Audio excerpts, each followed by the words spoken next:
नमस्कार। अनय साहित्य क्लासेस में आप सभी का बहुत बहुत स्वागत है।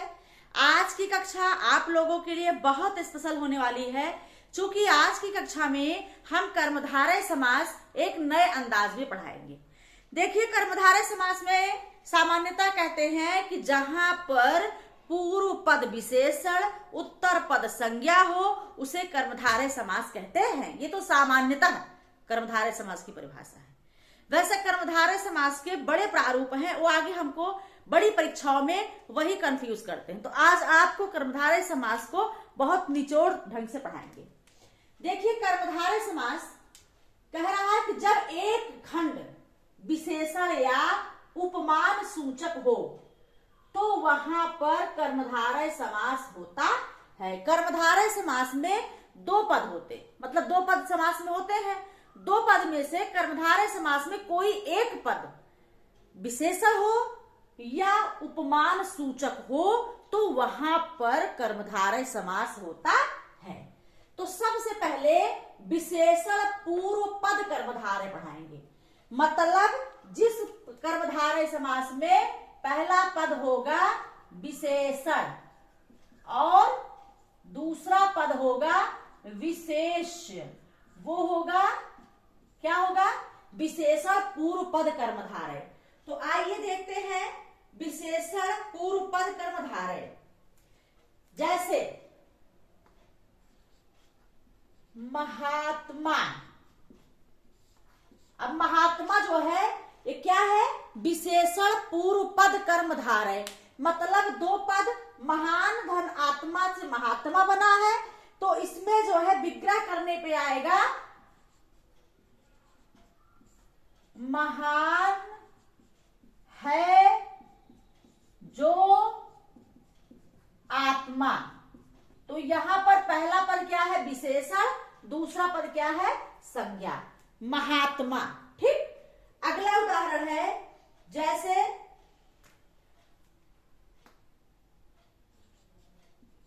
महाराज। महाराज इसका विग्रह करते हैं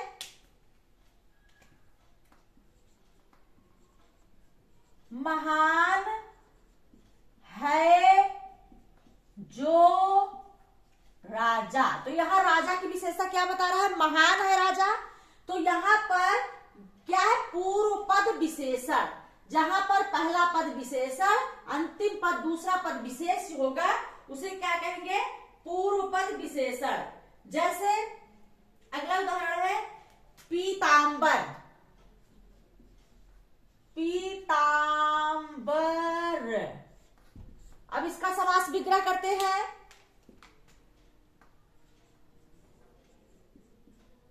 पीला है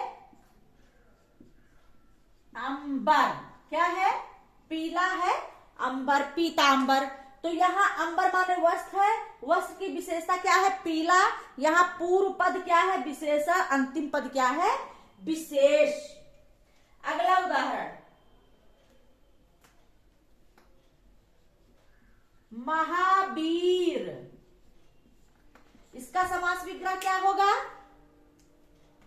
महावीर महान है जो वीर। इसे क्या कहेंगे? महावीर, महान है जो वीर। तो यहां पहला पद क्या है? ये विशेषण। जहां पर पहला पद विशेषण दूसरा पद संज्ञा होगा उसे विशेषण पूर्व पद कर्मधारय कहेंगे। आगे अगला उदाहरण देखते हैं।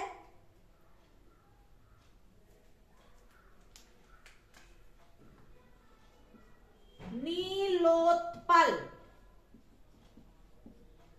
उत्पल माने होता है कमल, नील माने नीला। यहां नीलोत्पल का होगा नीला है जो उत्पल माने कमल। तो इसका विग्रह क्या होगा? नीला है जो उत्पल, नीलोत्पल। ठीक। यहां पहला पद विशेषण, दूसरा पद संज्ञा। अगला उदाहरण है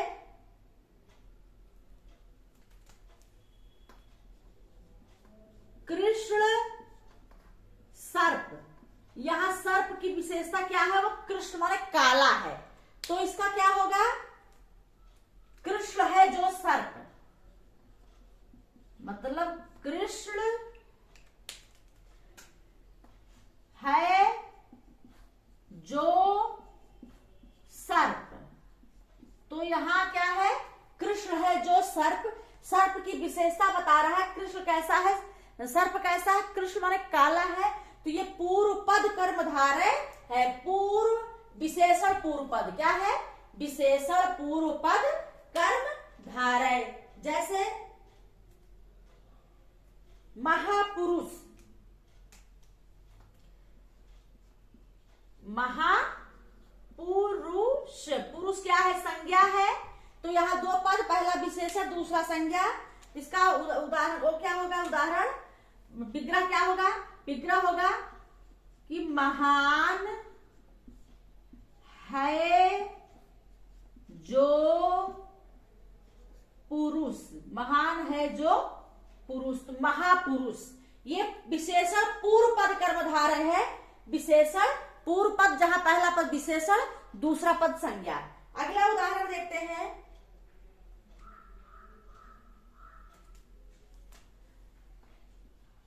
महाकाव्य, तो यहाँ काव्य है रचना, इसका महा क्या है? विशेषण है, काव्य जो है संज्ञा है, तो इसका विग्रह क्या होगा? महान है जो काव्य। ठीक। अगला उदाहरण है इसका,